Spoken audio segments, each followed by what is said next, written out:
Rindu kami padamu ya Rasul, rindu tiada terperi.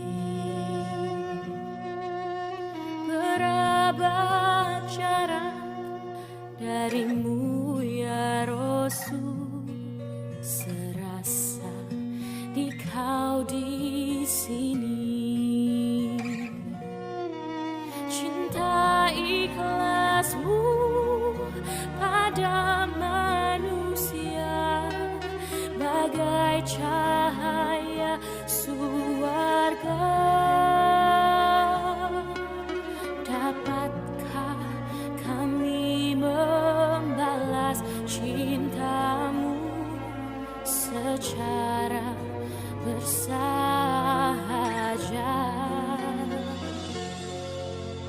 Rindu kami padamu ya Rasul, rindu tiada terperi. Berabad jarak darimu ya Rasul, serasa di kau di sini.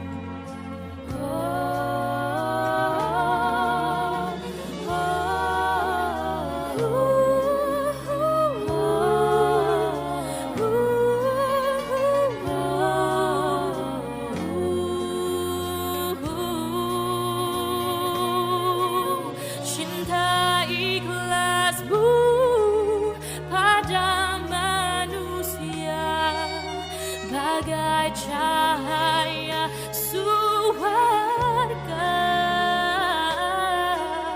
dapatkah kami membalas cintamu? Alhamdulillah wa syukran ala ni'amillah wa la hawla wa la quwwata illa billah. Asyhadu an la ilaha illallah wahdahu la syarika lah wa asyhadu anna Muhammadan abduhu wa rasuluhu amma ba'd. Jamaah jihad yang saya hormati dan Allah muliakan, daun kelapa ambil selembar. Ibu bapak apa kabar? Alhamdulillah.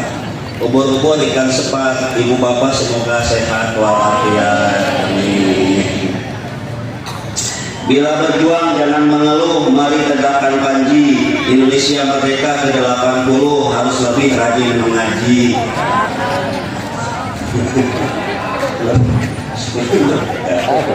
Ya. Makan bolu dengan tangan kanan, saya bacakan dulu pengumuman ya. Karena hari ini adalah 17 Agustus, mungkin sebagian ibu dan bapak sudah ada agenda lomba panjat pinang.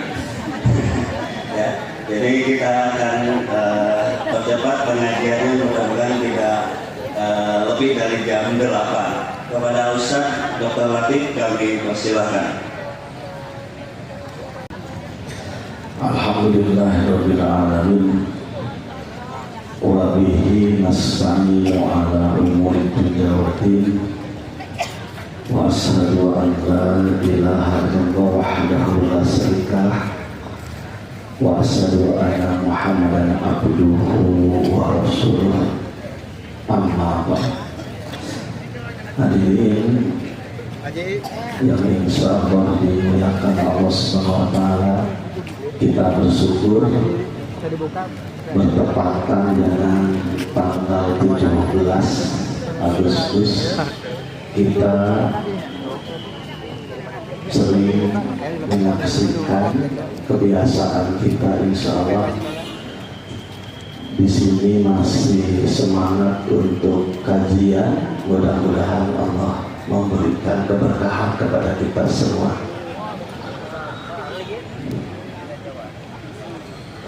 Tujuan sebuah negara itu merdeka adalah untuk mencapai kebahagiaan. Memang kita sudah merdeka, tetapi apakah kita sudah mendapatkan sepenuhnya kebahagiaan? Tentu ini tergantung masing-masing mensikapi dan menilainya. Yang jelas kemerdekaan itu adalah hibbatun minal khaliq ilal makhluk.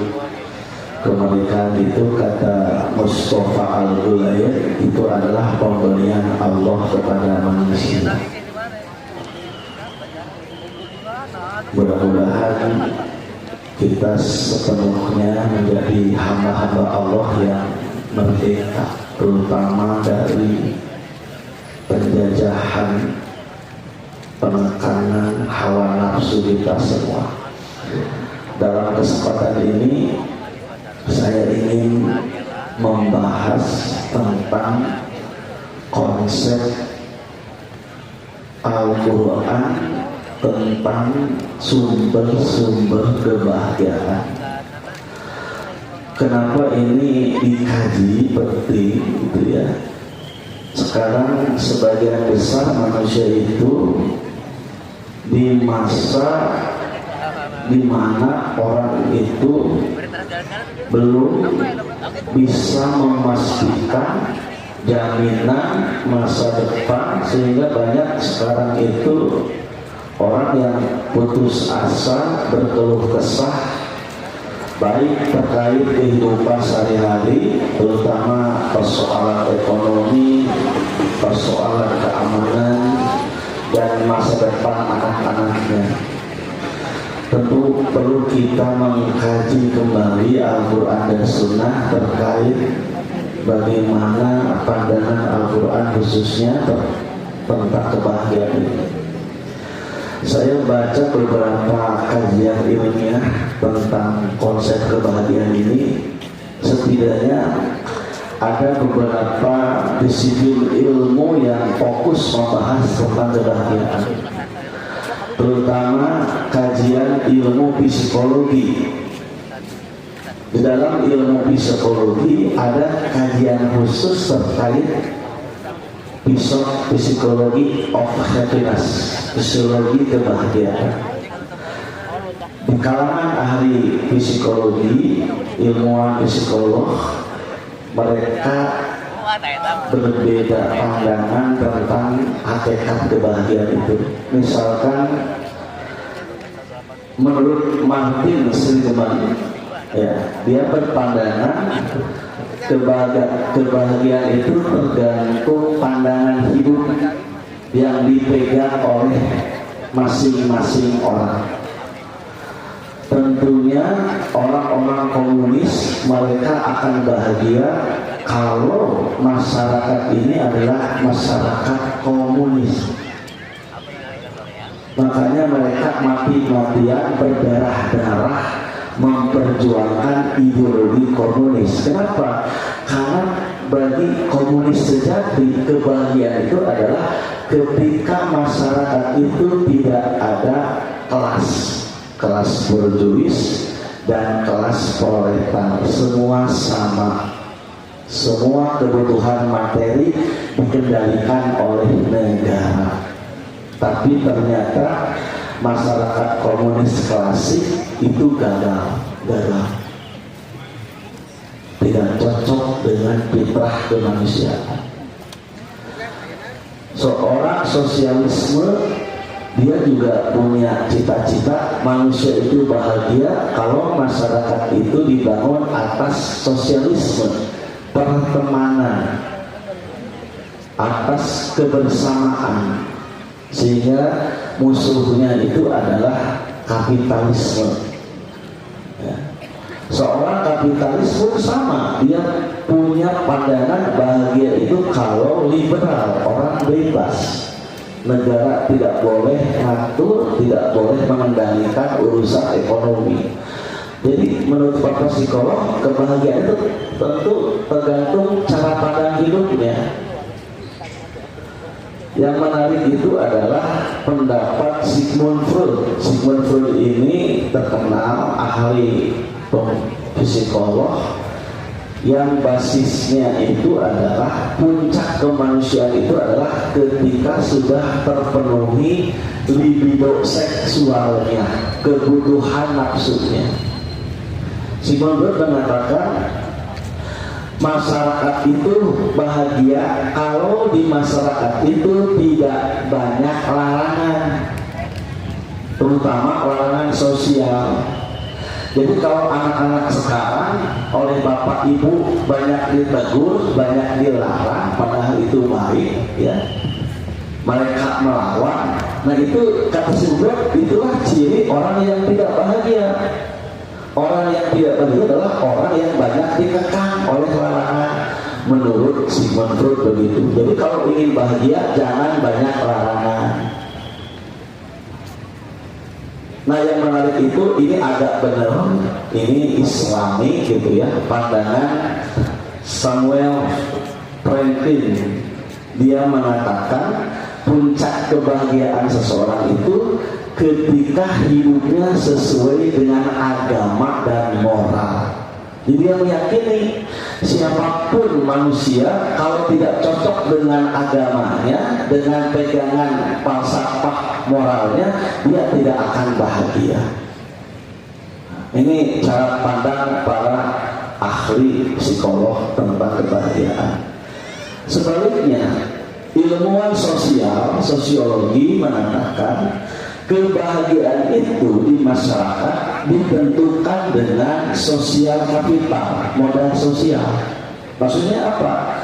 Jadi bahagia dan tidaknya seseorang di masyarakat itu tergantung jaringan interaksi dan pergaulan. Kalau dia sosial kapitalnya lemah, modal sosialnya lemah, maka dia tidak akan bahagia.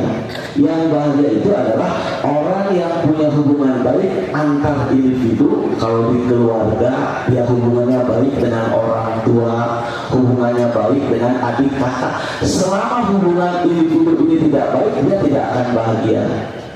Dan termasuk ukuran kebahagiaan itu adalah ketika seseorang punya jaringan sosial yang baik, punya akses sosial yang baik. Semakin dia terasing dari pergaulan, maka dia tidak akan bahagia. Itu menurut sosiolog.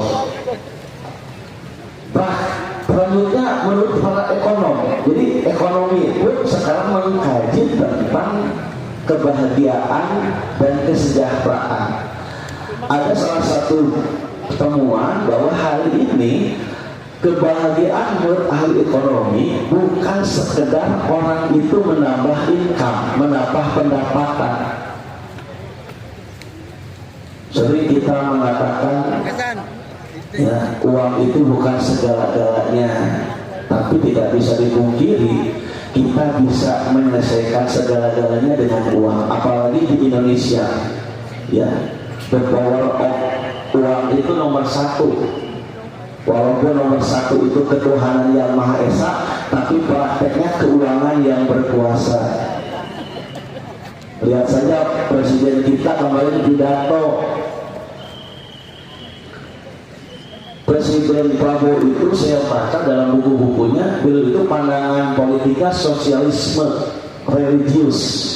Jadi yang cocok untuk Indonesia itu adalah paham sosialisme. Apa ciri sosialisme? Bikin sekolah rakyat, bikin program makan gratis, bikin koperasi di mana-mana. Itu ideologi Prabowo. Bagi saya presiden yang paling kelihatan ideologinya adalah Prabowo. Bagi saya ada konsep pertama koperasi di mana-mana, makan siang gratis, terus sekolah rakyat. Teorinya begitu, prakteknya saya tidak tahu. Karena teori dan praktek suka berbeda, ya, gitu ya. Tapi pandangan politiknya konsisten, ya. Cuman hari ini hidup ideologi yang hidup itu bukan sosialis, tapi kapitalis, liberalis. Jadi di tengah suasana seperti ini ya, presiden kita bingung bagaimana caranya. Makanya dia mengkritik yang namanya tantiem. Komisaris itu ada seseorang komisaris di BUMN ketika dapat bonus dan tantiemnya bonus gitu ya. Kalau dalam fikih muamalah namanya ji'alah atau ju'alah. Dapat sesuatu karena prestasi kerja. Sebenarnya tantiem itu amanah undang-undang dalam undang-undang PT perseroan terbatas. Ketika perusahaan itu untung, maka direksi dan komisaris mendapat tantiem bonus, gitu ya. Bisa 5%, 10% tergantung nego di RUPS. Nah, beliau ingin menghilangkan konsep tantiem katanya, karena ada ketidakadilan. Seorang komisaris 1 tahun dapat tantiem 40 miliar, bayangkan. Tapi ada penduduk kita hari ini pendapatannya masih 20.000 per hari. Jadi bagaimana mau bicara kemerdekaan di kita? Di satu sisi ada orang yang sehari ya pendapatannya itu 10 juta, 5 juta. Di satu sisi ada orang 1 bulan masih 1,5 juta, masih 1 juta. Bahkan ada yang 700.000. Bagaimana berbicara tentang keindonesiaan, kebangsaan, gitu. Makanya sekarang anak-anak muda bikin bendera pajak laut. Bosan lah bendera merah putih teh. Mending bendera pajak laut gue. Nah, faktanya negara ini kaya tapi dibajak, gitu kan. Terakhir, anggota DPR Komisi 11 mendapat menyelewengkan dana CSA dari BI dan OJK sekian miliar. Ngeri lah kehidupan kita ini, kita dipertontonkan dengan ketidakadilan. Makanya kalau bicara kebahagiaan itu dari aspek ekonomi, bukan hanya orang itu dapat pendapatan banyak, bukan, tapi ujung-ujungnya justru banyak orang yang sekarang itu orang kaya baru, OKB gitu ya. Ternyata dia pola hidupnya itu berbeda dengan sebelumnya karena dapat uang banyak, tapi tidak menjamin kebahagiaan. Jadi ternyata kebahagiaan secara ekonomi bukan hanya soal uang, soal income, tetapi bagaimana age of wisdom, bagaimana dia di usianya yang sukses itu menjadi orang yang bijaksana dalam mensikapi harta dan uang. Ya. Karena kalau mengikuti hawa nafsu tidak akan beres-beres ya, diperbudak terus. Makanya Imam Al-Ghulaini dalam kitabnya Iqdatun Nasihin ya, dia mengatakan bagaimana kamu menjadi manusia merdeka tetapi kamu masih memiliki baju-baju perbudakan. Pertama, kamu masih diperbudak oleh hawa nafsu, oleh keinginan hidup. Kamu masih diperbudak oleh para pemimpin. Kamu masih diperbudak oleh para tuan-tuannya. Maka kalau kamu masih diperbudak oleh kehidupan itu, maka kamu belum merdeka, katanya. Jadi kemerdekaan itu bagi kita bukan sekedar merdeka sambil mengepalkan tangan, tapi selama kita hidup ini masih diperbudak oleh pekerjaan, diperbudak oleh daftar keinginan yang tidak pernah puas. Hakikatnya manusia itu belum merdeka. Nah, menarik sekali terakhir dalam pandangan ilmu politik. Jadi dalam ilmu politik ada sebut dengan policy of happiness, kebijakan politik kebahagiaan atau politik kebahagiaan. Menurut para ilmuwan politik hari ini, bahagia itu tergantung kebijakan pemerintah. Apakah kebijakan pemerintah itu berdampak baik terhadap pemimpin pemerintah dan rakyatnya atau tidak? Pemerintah ingin baik keuangannya, maka dinaikkanlah pajak, kata pemerintah. Kalau kita ingin ya keuangan kita bagus, maka pajak harus progresif, harus ditingkatkan terus. Tapi bagi sebagian rakyat, bahkan semua rakyat hari ini sudah banyak aksi menolak kenaikan pajak. Dan itu dipertontonkan. Contohnya kasus yang terbaru Bupati Pati yang nantang mau demo 5.000 hayu, mau demo 50.000 hayu, saya tantang. Aduh, kabeh demo. Masyarakat lagi panas begini nantang. Kenapa? Karena dia menaikkan pajak 250% pajak PBB-nya.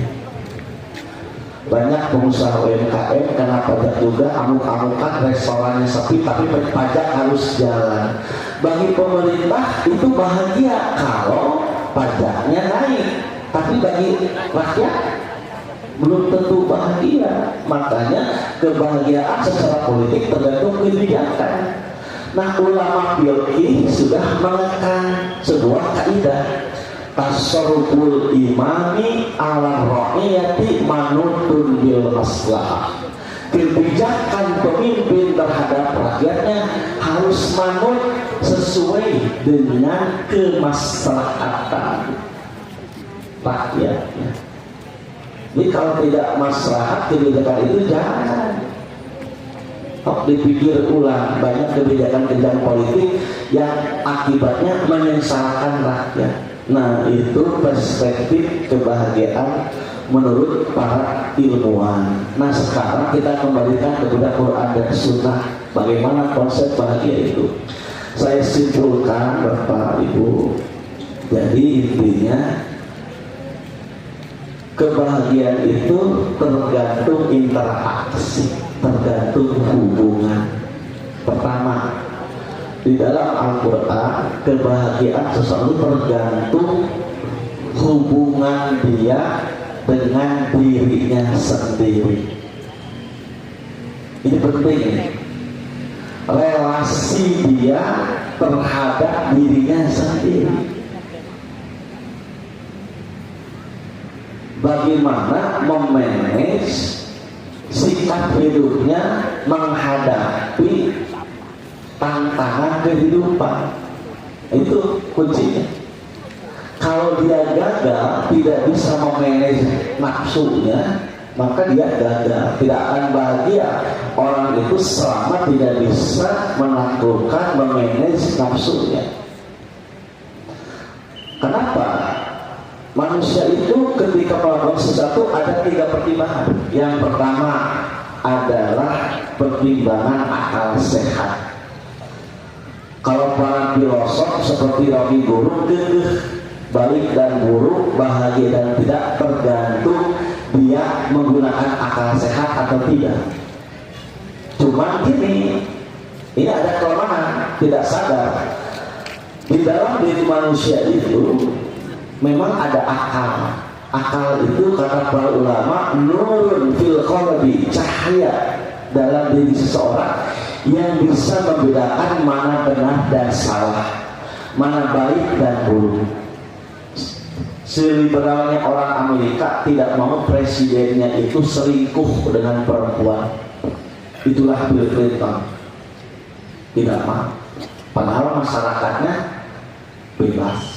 Bahkan homo dan gay pun dibebaskan di Amerika, tapi tidak mau presiden yang punya kasus dengan perempuan di Amerika, karena akal mereka tidak mau punya pemimpin bermasalah. Nah, itu Amerika seperti itu, apalagi masalah korupsi dan sebagainya. Jadi akal itu sama, mau akal orang kafir dengan akal orang muslim, dia punya potensi membedakan ini baik ini buruk. Mencuri, korupsi itu buruk, bersih itu baik, semua sepakat. Tetapi para ulama juga meyakini walaupun akal punya potensi menemukan baik dan buruk, tapi akal tidak sempurna. Kenapa?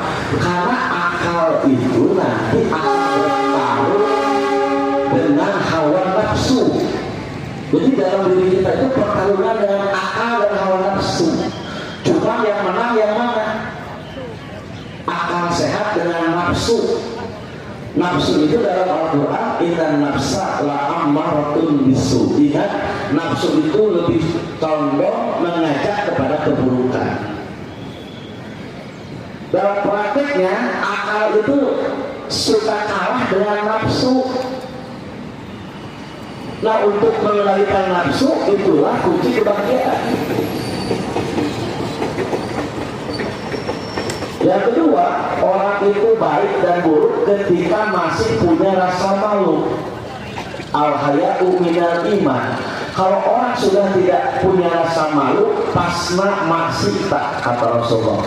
Silahkan kamu berbuat sekehendaknya. Itulah orang gila.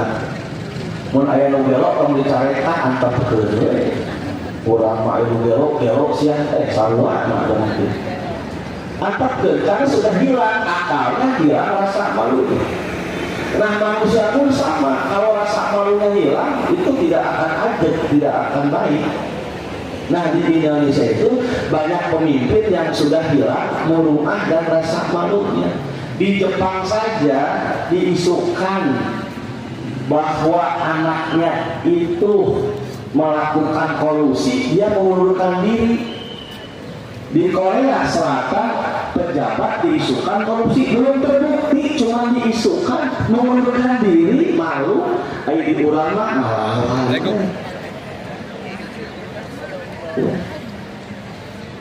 Jadi sensitif malunya sudah tidak ada.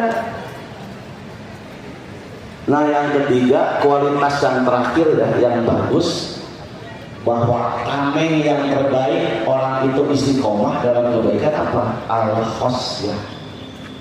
Seseorang meyakini bahwa dalam gerak geriknya diawasi oleh Allah, baik dalam kalau rasa malu itu punya kelemahan apa? Hipokrit. Kalau hipokrit, munafik, di depan baik, di belakang tidak, itu hipokrit. Tapi kalau al-khosyah tidak, mau di depan, mau di belakang, mau di keramaian, mau dalam sepi, dia tetap baik. Itu al-khosyah. Nah, akal sehat itu tidak sempurna, dia selalu kalah dengan nafsu. Kunci kebahagiaan yang pertama adalah menurut ketika seseorang hubungannya dengan dirinya itu baik, ketika menghadapi kehidupan, maka sikap yang harus dikembangkan apa? Dua dalam Quran, supaya orang itu bisa berdamai dengan dirinya, maka kembangkan dua sikap apa? Sabar dan syukur. Itu saja kuncinya. Dan hidup cuma dua, kadang sedih, kadang gembira, kadang kaya, kadang miskin, kadang keroba duit, kadang keroba duit, kadang sehat, kadang sakit. Solusinya cuma dua, siapkan mental kita. Kalau mendapatkan musibah kita sabar, kalau mendapatkan nikmat kita syukur. Itu saja hubungan kita terhadap jiwa. Cuma memang prakteknya seperti pengamat bola di Indonesia malaran analisa nanti. Coba dia jadi pemain bola, bisa nggak? Ya sama. Kita juga saya tidak mau mengajarkan tentang sabar dan syukur, sudah hatam Bapak itu. Cuma ini perlu dilatih. Semua ibadah kepada Allah itu harus dengan kesabaran. Kenapa? Karena itu penuh perjuangan. Bapak mau sholat saja sebenarnya melawan hawa nafsu, Pak. Sekarang Bandung lagi musim dingin, malas wudhu teh. Tapi di rumah tidak sakit, tetap harus wudhu. Mau ke masjid malas. Coba. Jadi sholat saja itu dalam Al-Quran, sholat itu ada dua yang melekat, ada tiga: sabar, syukur, zikir. Nah ini penting. Aqimis sholata li zikri, as-sholatu syukur. Itu ada dalil-dalilnya.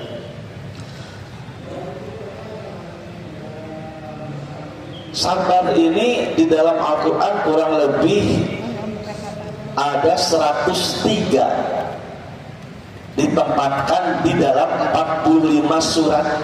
Bayangkan, jadi ada 103 kata sabar dalam Al-Quran. Dan sabar itu pahalanya beda dengan ibadah yang lain. Bi ghairi hisab. Sabar itu balasan Allah-nya tanpa ada batas. Kalau baca Al-Quran 10 kebaikan, kalau sholat di rumah sekian derajatnya, kalau berjamaah 27 derajat, kalau infak 700 kebaikan. Tapi kalau sabar pahalanya tidak ada batasnya. Maka sebagian para ulama, ibadah apa yang paling agung? Sabar.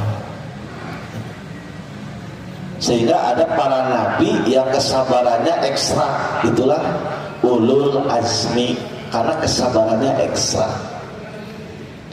Makanya Rasulullah menyampaikan sehebat-hebatnya ujian adalah pertama para nabi, para syuhada, para wali Allah. Kita mah belum seberapa ujian hidup kita dibandingkan para nabi dan para wali Allah.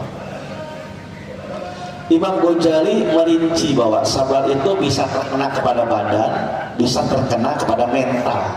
Jadi ada sabar fil bani, ada sabar fil nafs. Kalau sabar kena fisik itu ketika sakit. Sakit itu adalah ujian yang sangat terasa. Sehingga kalau kita sabar, dosa kita dihapus oleh Allah. Kekuatan sabar itu. Maka contoh yang terbaik adalah Nabi Ayub. Sabar dalam sakit itu adalah Nabi Ayub. Kalau sabar dalam menghadapi ketaatan atau menjalankan perintah, itulah Nabi Muhammad SAW. Ketika beliau sholat tahajud, sholat malam sampai kakinya bengkak, Aisyah langsung mengatakan, ya Rasulullah, dosa-dosamu telah diampuni oleh Allah, baik dosa yang lalu, dosa yang akan datang. Engkau telah dijamin masuk surga Allah. Tapi kenapa kok sampai bengkak begini sholatnya? Ingat Bu, Rasul itu kata istrinya Siti Aisyah, sholatnya itu di waktu taraweh dan di luar taraweh biasanya kurang lebih 11 rakaat. Tapi kenapa itu sampai bengkak? Ternyata dalam riwayat Rasulullah itu ketika tahajud 1 rakaat itu dia bacakan beberapa surat. 1 rakaat surat Al-Baqarah. Ustaz, ibunya sok tahajud tapi terbengkak-bengkak dak kulhu jeung palak binas atuh. Beda tong disami jeung Rasulullah. Ya Rasul itu lama berdiri sampai 1 juz 2 juz gitu ya. Di 11 rakaat itu ya lama. Ibu mah atuh dak palak binas deui atuh ya. Wah, sampai bengkak. Ketika dibilang begitu, apa jawaban Rasulullah? Ya Aisyah, afala akuna abdan syakura. Saya sholat sampai seperti ini dalam rangka menjadi hamba Allah yang bersyukur. Jadi sholat itu bentuk syukur, terima kasih kita kepada Allah. Nah, kembali lagi, jadi tahapan pertama kebahagiaan itu adalah ketika kita bisa menaklukkan diri kita, yaitu dengan sikap sabar dan syukur. Syukur itu tidak mudah. Kata siapa syukur itu mudah? Syukur tidak sekedar mengucapkan terima kasih, alhamdulillah ya. Kalau kita mendapatkan kebaikan dari orang lain, kita bilang jazakumullah khairan, bukan sekedar itu. Syukur itu ya ketika kita pertama tidak banyak berkeluh kesah, yang kedua tidak putus asa, yang ketiga tidak kubur nikmat. Jadi ketika orang itu banyak keluh kesah, putus asa, putus harapan hidupnya, yang ketiga kubur nikmat, maka otomatis dia gagal di tahapan pertama. Dia tidak bisa berdamai menaklukkan dirinya sendiri. Jadi kan lawan dari sabar itu tadi keluh kesah, putus asa. Lawan dari syukur itu apa? Kubur nikmat. Ketika seseorang itu ya kubur nikmat itu apa? Lupa, bodoh, lalai bahwa Allah sudah memberikan berbagai fasilitas hidup. Lupa, sok dibanding-bandingkan ya. Gaji teh cuman 5 juta mahina on atunya. Nah itu keluh kesah. Dan memang manusia itu punya sifat dasar keluh kesah. Beda dengan sedih. Kalau sedih itu bukan bentuk negatif. Ketika orang dapat musibah, nangis, sedih, nggak apa-apa. Nabi sendiri ketika putranya meninggal, Ibrahim nangis. Rasul juga nangis. Bahkan kata para ulama tasawuf, zakatnya badan ada, zakatnya akal adalah nangis. Kalau orang tidak menangis, jarang menangis, tetapi hatinya keras. Kata siapa? Nangis itu jelek. Itu zakatnya hati. Orang lamun tara nangis seumur-umur eta mah hatena heuras. Ya. Jadi nangis itu nggak ada kaitan dengan kalau kesah itu sikap mengeluh. Yang parah itu apa? Putus asa. Sudah tidak percaya lagi kepada Allah. Nah ini kalau sudah putus asa, udah dijamin tidak akan bahagia hidupnya.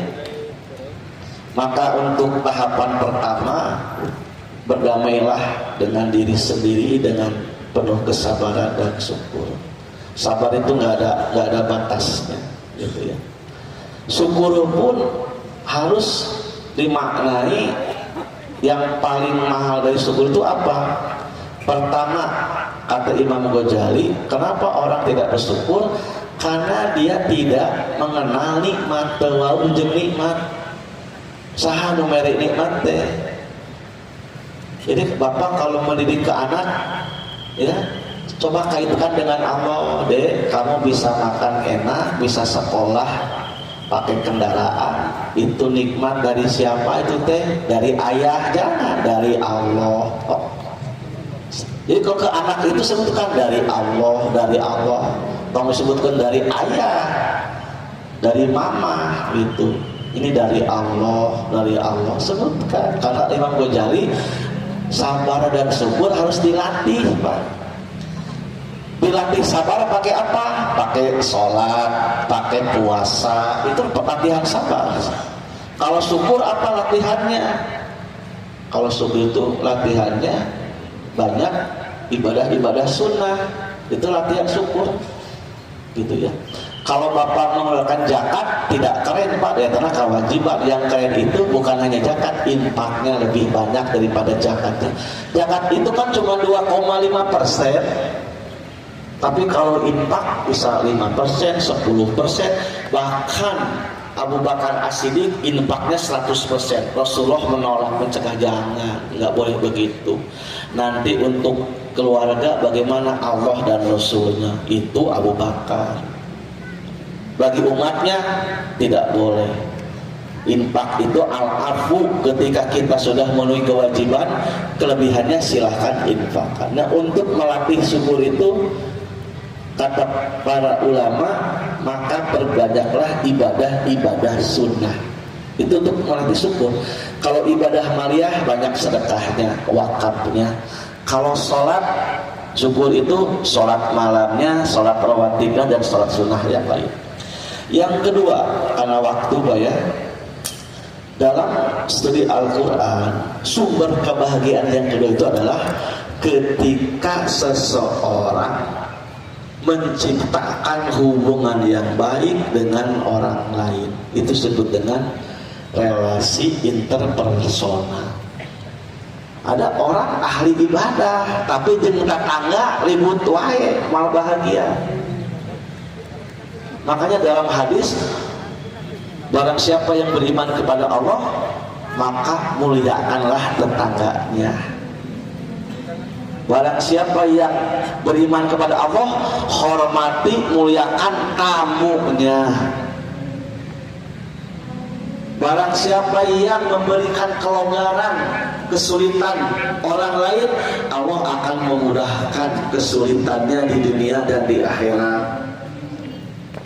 Jadi kebahagiaan itu bukan hanya dia bisa memanage diri, tapi bagaimana membangun relasi dengan orang lain. Minimal di keluarga, di masyarakat, dan di tempat dia mana dia hidup. Nah, bagaimana ajaran Quran dan Sunnah untuk menciptakan hubungan interpersonal ini, hablum minanas ini? Yang pertama, sikap utama yang harus dijaga yaitu al-hubbu, mencintai orang lain. Dalam hadis makan kita sering mendengar, tidak beriman la yu'minu ahadukum, salah seorang dari kalian tidak disebut imannya sempurna kalau dia tidak mencintai saudaranya sebagaimana dia mencintai dirinya sendiri. Jadi mencintai ini harus dibuktikan ya dalam kehidupan sehari-hari. Sekarang ini banyak narasi-narasi kebencian. Medsos itu yang paling jahat apa? Menciptakan kebencian di medsos itu. Dan ibu juga, bapak juga jangan genggeran. Namun ayat berita menyudutkan orang itu disebar ya. Jadi bapak teh dosa jariah. Padahal tak apa masalah. Ya.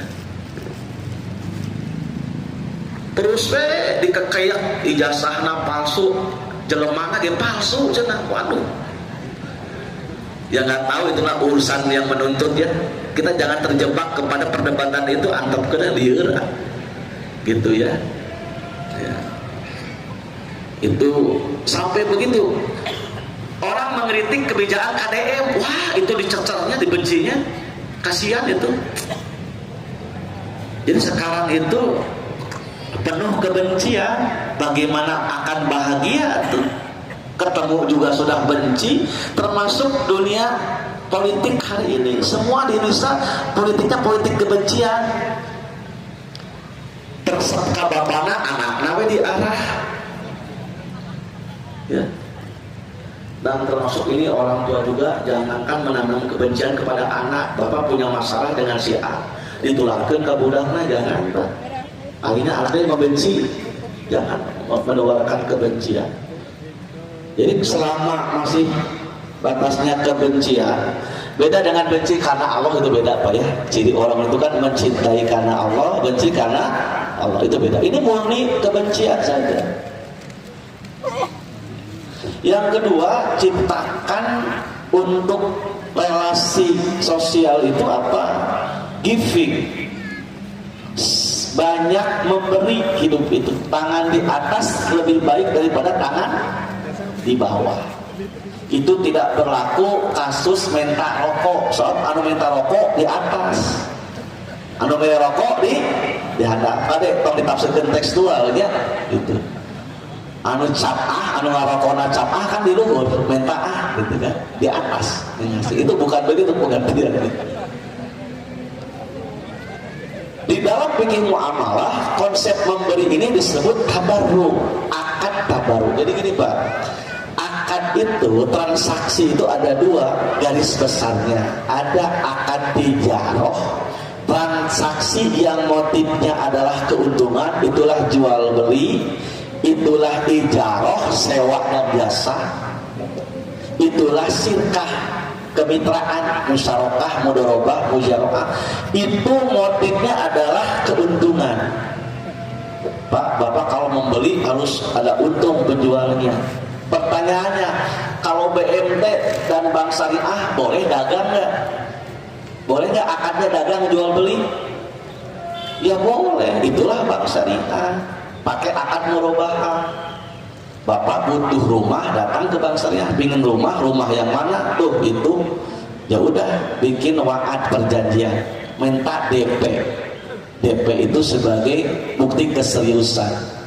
rumahnya yang itu. Lalu Bank Syariah membeli ke developer karena Bapak sudah janji itu ingat ya, mengikat. Bapak beli rumah itu, ini rumah 1 miliar kata Bank Syariah itu. Bapak mau dicicil atau tunai, ya dicicil, mata tabangnya dicicil gitu ya. Mau 5 tahun, 10 tahun, 15 tahun. Mau 15 tahun. Gini aja, ini rumah harganya 1 miliar. Karena Bapak tenornya 15 tahun, saya jual ke Bapak 2 miliar. Berarti 2 miliar dibagi 180 kali cicilan misalkan. Karena 15 tahun. Itu saja Bank Syariah. Cuma ketika ditabelkan, gening Ustad Bank Syariah mahal, lebih murah BRI dan BTN. Itu kejadiannya. BTN lebih murah Ustad. Di dia mah cicilannya 8 juta, di Syariah mah di BTN cuma 7 juta. Selisihnya berapa? 1 juta. Mending nu ieu, tak eta yang terjadi teh.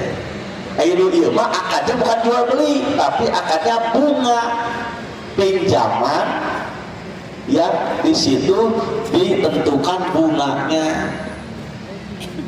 Yang ini haram secara fatwa ulama, yang ini boleh.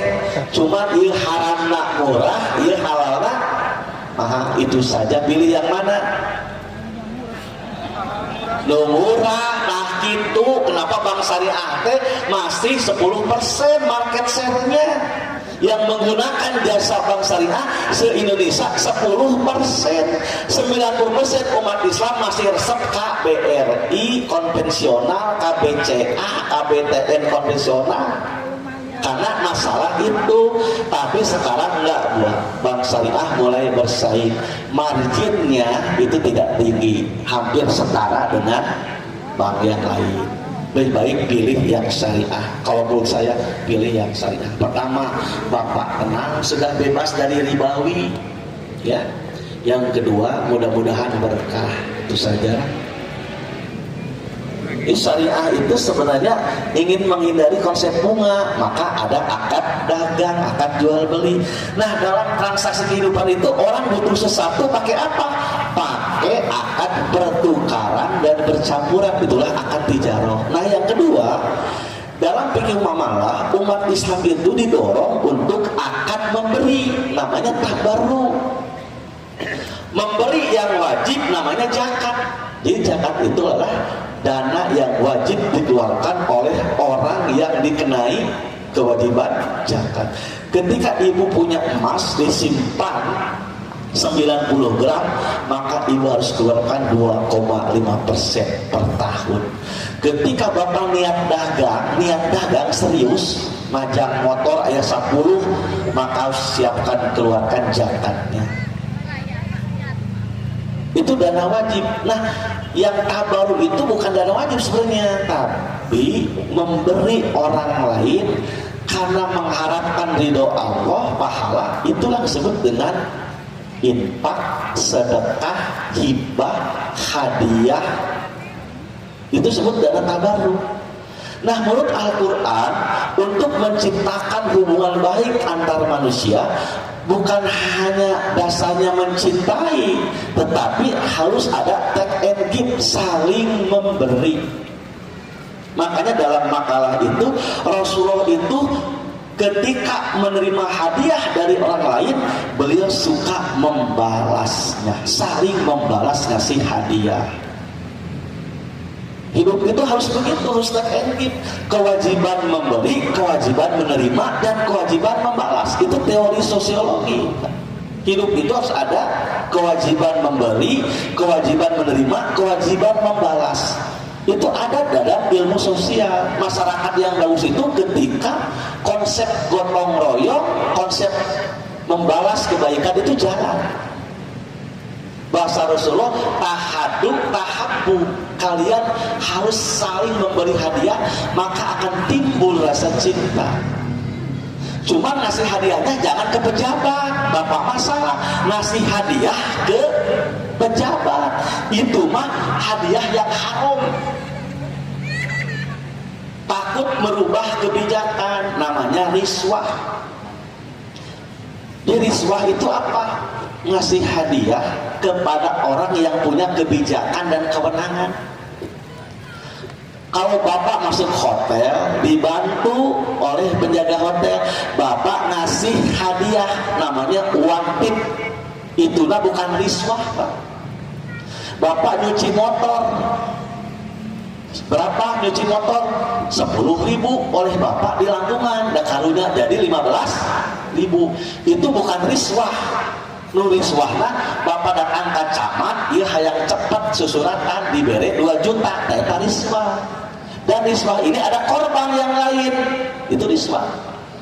Anak bapak masuk CPNS yang diterima 10 besar, anak bapak yang ke-11. Cuman bapak ada orang dalam, bapak bayar, akhirnya yang urutan 10 digeser. Itu riswah. Ar-rosi wal murtasi pinar. Itu kedua-duanya masuk neraka. Yang tidak masuk neraka bagaimana? Anak bapak masuk 10 besar, tetapi kata orang dalam, ini SK harus diamankan. Takut ada yang nyelonong. Bapak bingung, datang ke Ustaz, Ustaz kumaha hukumna? Naon? Budak tentos lulus, cuman misi aya ngageser, kudu ada uang pengaman. Itu 2 pilihan. Bapak mau menghindar lebih bagus, tapi kalau bapak bayar, bapak tidak berdosa. Yang dosa itu yang meminta. Itu aman, karena bapak mempertahankan hak. Itu nggak apa-apa.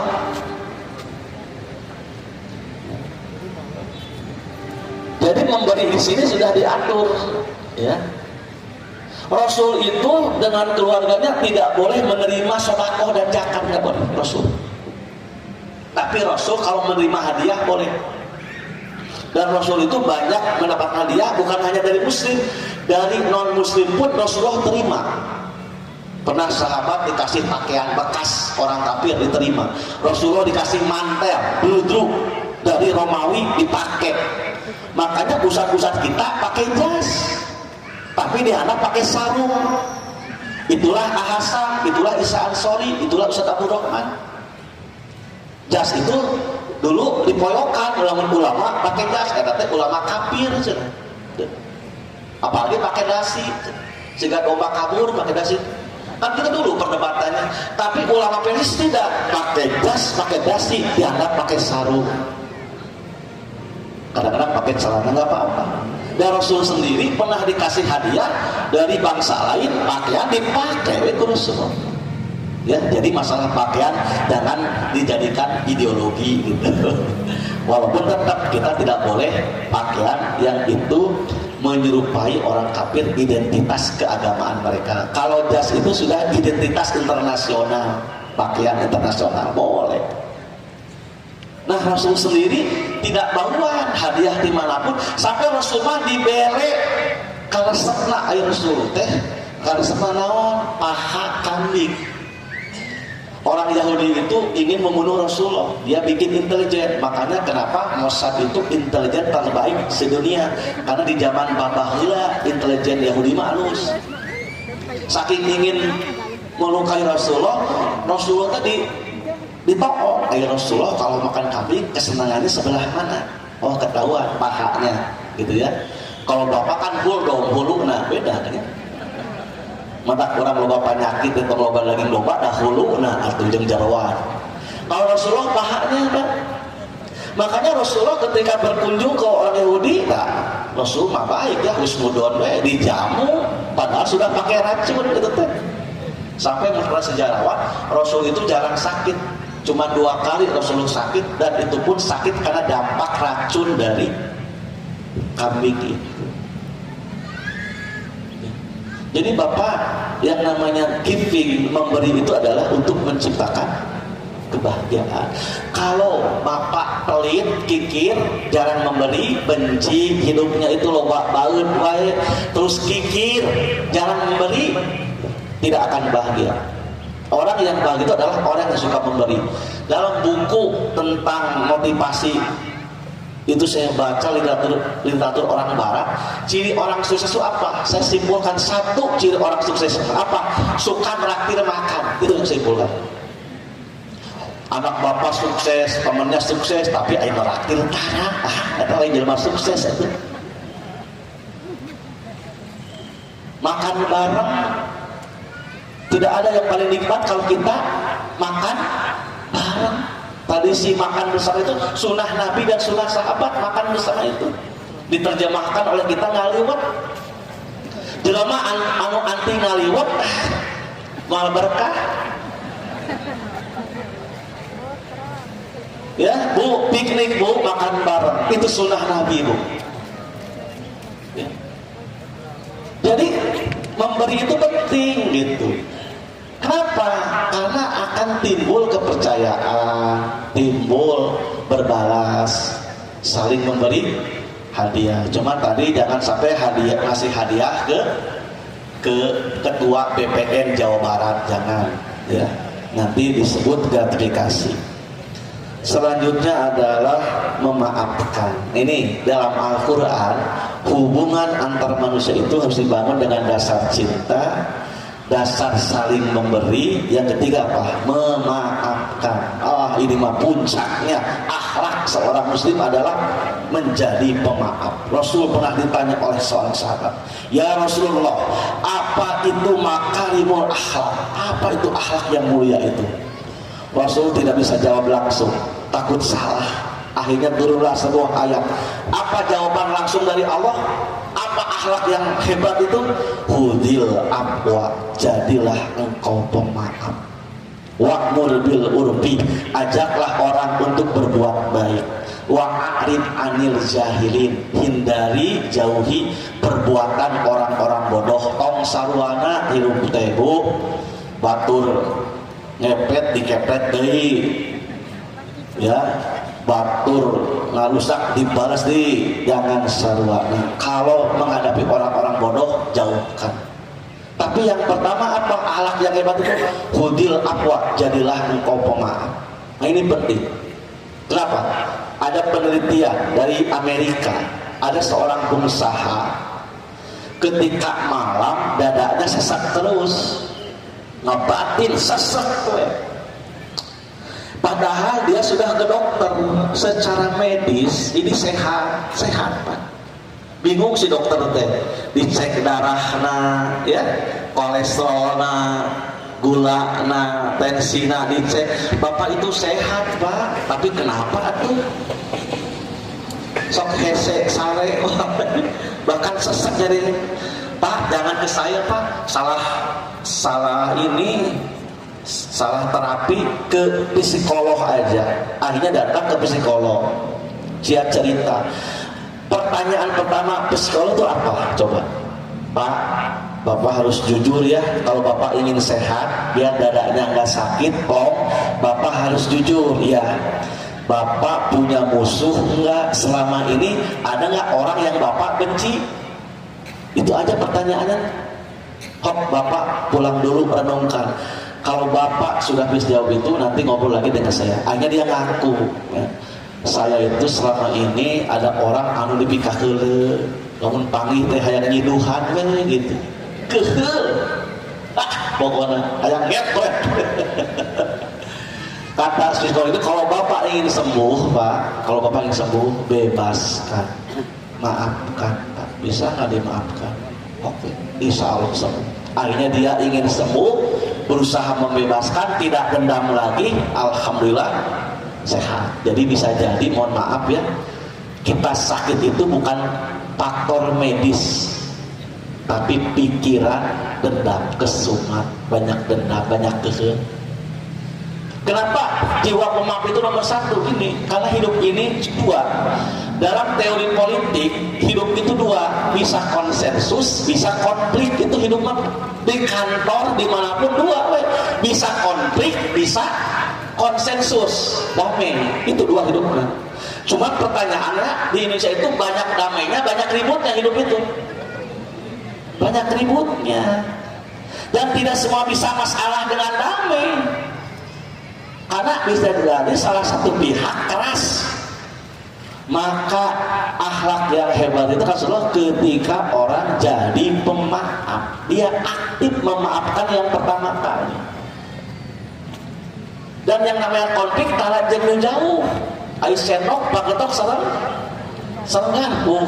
berarti konfliknya bisa jadi suami dan istri, anak dan menantu, orang tua dengan menantu, kita dengan tetangga, bisa jadi ketua cabang dengan jamaah. Konflik man sesama taskil biasa ribut gitu. Omong menjelang muktamar ribut keluar kubu-kubuan. Ada Syiah Ali, ada Syiah Muawiyah kan gitu. Jangankan kita masalah politik mas sahabatnya ribut, makanya ada dua kubu, ada Syiah Ali, ada Syiah Muawiyah. Ada pendukung Ali, ada pendukung Muawiyah.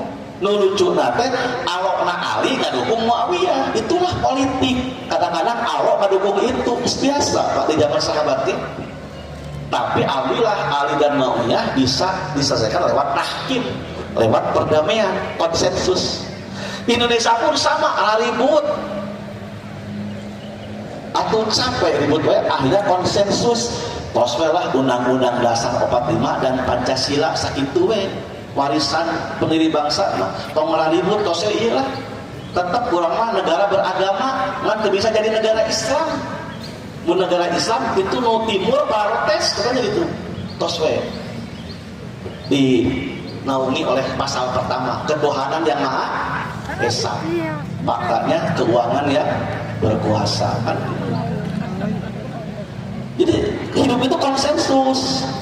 Nah, tidak semua masalah bisa dengan konsensus, dengan damai, tapi ada cara yang terakhir. Jadilah engkau pemaaf. Ini pernah menimpa kepada sahabat Abu Bakar.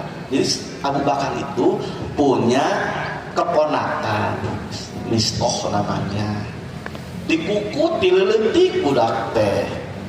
Tapi aneh ketika Aisyah dipitnah oleh orang munafik telah selingkuh. Hadisul ifki ini berita kebohongan. Jadi orang munafik itu bingung untuk menjatuhkan Nabi, apa isunya biar viral.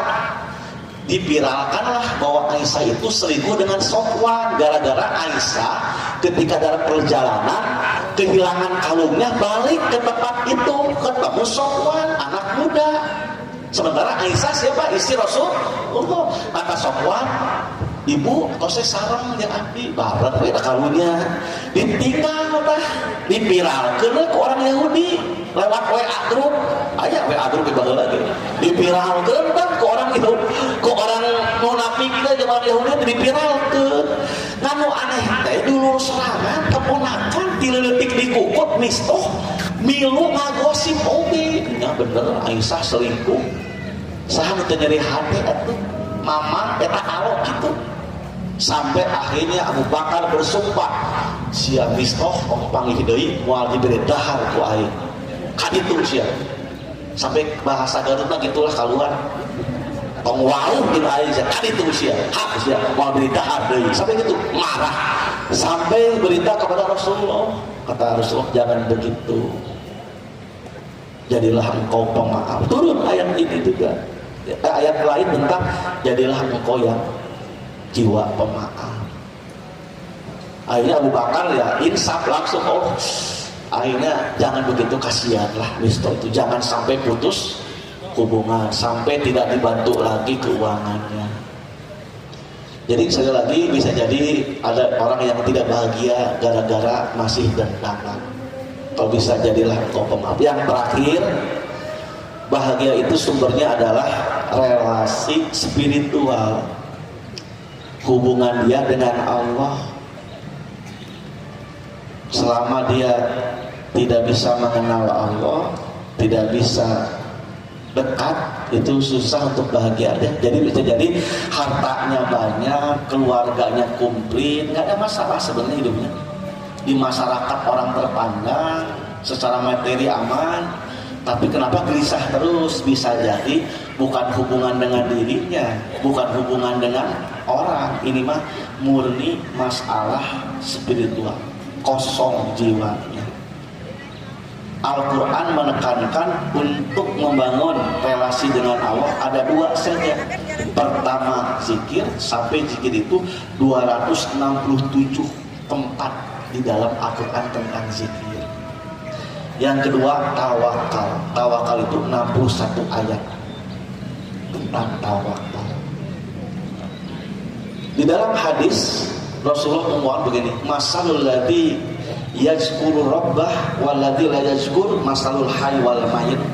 Perumpamaan orang yang ingat Allah, orang yang zikir kepada Allah, dan orang yang tidak ingat bagaikan orang yang mati dan orang hidup dan orang mati. Jadi kalau orang itu ya tidak mau zikir, tidak mau sholat gitu ya, tidak mau zikir, hakikatnya adalah mayit berjalan, hidup tapi hakikatnya mati. Dan sebaliknya orang yang tidak zikir, dia itu walaupun hidup, bernapas, bergerak, tapi hakikatnya mati. Termasuk dalam hadis lain perumpamaan orang yang rumahnya diisi dengan zikir kepada Allah, dengan rumah yang tidak pernah nyebut Allah, zikir kepada Allah, bagaikan rumah yang mati dan rumah yang hidup. Nah, zikir itu yang menjadi ibadah lah zikir yang maksurat yang dari Rasulullah SAW. Bahkan Rasul itu 24 jam zikir. Masuk WC ada zikirnya, masuk keluar WC zikirnya, mau tidur ada zikirnya, bangun tidur ada zikirnya, mau berhias ngenteng ada zikirnya, keluar rumah ada zikirnya, naik kendaraan ada zikirnya, mau sapar ada zikirnya, pulang sapar ada zikirnya. Cuman saya ayo orang teh lamun sapar sok jamaah kosong, kunaon jamaah kosong nggak sapar, tetapi pas ini tara ngadoa sapar teh ketika apa? Mau umroh dan haji wungkul, aneh itu kumaha. Ali jamaah kosorna beuki dicokot, ayo doa saparna itu bapak doa sapar ketika kapan? Ya pas umroh we eta inget teh dibimbing ku ustaz. Kan mau sapar kemanapun ya bapak balik ke Garut pak doa aja zikirna gitu ya. Ketika sore hari ada, ketika pagi hari ada, sampai Hasan Al-Banna bikinnya al-maksurat zikir harian. Hasan Al-Banna itu untuk kadar-kadar Ikhwanul Muslimin supaya spiritualnya terjaga. Oh, ini zikir harian, yaitu zikir-zikir dari Nabi kepada dia. Dan yang terakhir untuk menjaga hubungan kita dengan Allah adalah sikap tawakal. Kenapa Nabi Yusuf itu dipenjara?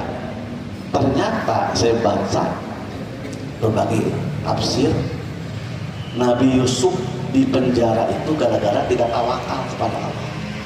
Dia ingin bebas dari kriminalisasi. Dia minta bantuan seseorang, pohon dia minta bantuan kak Allah. Ya karena budu, ya karena stailah, ya karena stailah dikritik dalam Al-Quran.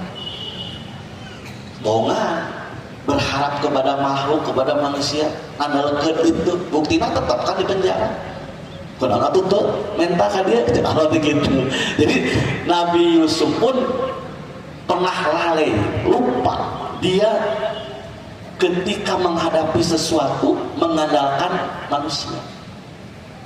Boleh kita mengandalkan sesama sebagai wasilah, boleh, tapi lupa al-i'timad Allahnya, lupa. Karena rukun tawakal itu dua. Disebut tawakal ada dua rukun. Pertama al-ahzu bil asbab, yang kedua al-i'timad Allah. Tawakal itu nggak bisa menyerahkan total 100% kumaha Allah we, tapi nggak ada ikhtiar, itu bukan tawakal juga. Atau sebaliknya ikhtiar 100%, lupa berdoa, lupa meminta kepada Allah, tidak menyendarkan, itu pun bukan tawakal. Itu tawakal itu tetap usaha jalan. Nah, Nabi Yusuf di penjara gara-gara dia sepenuhnya mengandalkan temannya yang bisa, ternyata gagal. Tapi Nabi Ibrahim, contoh tawakal yang hebat itu, yang berarti apa? Nabi Ibrahim, ketika dia dihukum, dipertontonkan, disiksa oleh Raja Namrud, dibakar, tapi dia totalitas menyerahkan diri kepada Allah, akhirnya turun pertolongan Allah. apinya jadi dingin. Itulah mukjizat. Mukjizat itu khariqul adah, keluar dari hukum sunatullah. Ya. Kalau bapak cobaan kok didurukan, ngadoa, tawakal, ya. Jadi tawakal itu ada 3 unsur. Pertama tauhid, ya. Tauhidnya dulu harus kuat. Yang kedua ikhtiar, ya. Usaha yang optimal. Yang ketiga doa. Itu unsur tawakal. Tidak boleh menafikan. Jadi kalau orang itu tidak percaya kepada Allah karena banyak kegagalan hidup, nggak percaya, Korea menyandarkan betul. Nah, itu udah. Jadi tawakal sepenuhnya itu seperti Nabi Ibrahim, seperti nasihat Rasulullah. Ada seorang sahabat, ya Rasulullah, ini unta saya lepaskan, saya serahkan kepada Allah. Nggak begitu kata Rasulullah. Ikatkan oleh tali unta-untamu, baru engkau tawakal. Termasuk tawakalnya orang sakit berobat. Ya. Kenapa? Karena berobat itu sunnah Rasulullah. Tidaklah Allah menurunkan penyakit, pasti ada penawarnya. Maka berobatlah kalian. Jadi ketika ibu berobat, ibu itu bagian dari tawakal. Nah, hidup ini kadang-kadang kita lupa ingin mencari sesuatu, lupa konektivitasnya dengan Allah. Asa sukses nanti kusorangan. Ketika ada masalah baru ngajeduk dah. Tapi kalau sudah usaha diserahkan orang, maka orang itu akan menghadirkan ketenangan hidup, kebahagiaan batin. Nah, itu saja intinya, bahwa yuk kita bangun, jangan sampai lupa mengurus diri sendiri. Kadang-kadang kita suka sibuk dengan orang lain, tapi tidak lupa memanage diri sendiri. Dan yang terakhir tentunya kembangkan, tanamkan kepada anak-anak kita sikap mencintai Allah sepenuh hati dengan banyak berzikir. Zikir itu ya sebagaimana yang kita ajarkan. Sholat itu zikir, baca Al-Quran zikir. Termasuk puncak zikir itu apa? Ketika orang melaksanakan syariat Islam itu zikir. Ketika bapak dagang, tapi bapak tidak mau mengurangi timbangan, itu bapak ahli zikir, Pak. Ingat aturan. Bapak jadi pejabat, ada yang ngasih amplop coklat, bapak berani menolak, itu tuh puncak zikir bapak. Bapak ingat aturan Allah. Nah, itu puncaknya zikir. Tong sampai ali bilitna sarebu, ali korupsi beuki. Jadi nah hubungannya tuh zikir dengan perilaku. Karena zikir itu ujung-ujungnya adalah dia harus komitmen loyalitas dengan aturan Allah. Orang lupa zikir bukan sekedar wiridan, tetapi dimanapun dia ingat kehadiran aturan Allah dimanapun. Nah, mudah-mudahan kita termasuk orang-orang yang mendapatkan kebahagiaan di dunia dan di akhirat. Amin. Rabbana atina fid dunya hasanah wa fil akhirati hasanah wa qina azabannar. Aqulu qouli hadza wa astaghfirullahi wa lakum. Wassalamualaikum warahmatullahi wabarakatuh. Rindu kami padamu ya Rasul. Sempat daftar dulu sama admin. Kita bertemu di akan keempat narasumbernya insyaallah Ustaz Amin. Minum jamu di depan pintu, selamat bertemu di lain waktu. Habis makan terus minum, saya ucapkan assalamualaikum. Terima kasih. Serasa di kau di sini, cinta ikhlasmu pada manusia bagai cahaya suarga. Dapatkah kami membalas cintamu secara bersahaja? Rindu kami padamu ya Rasul, rindu tiada terperi. Berabad Padamu ya Rasul, serasa di kau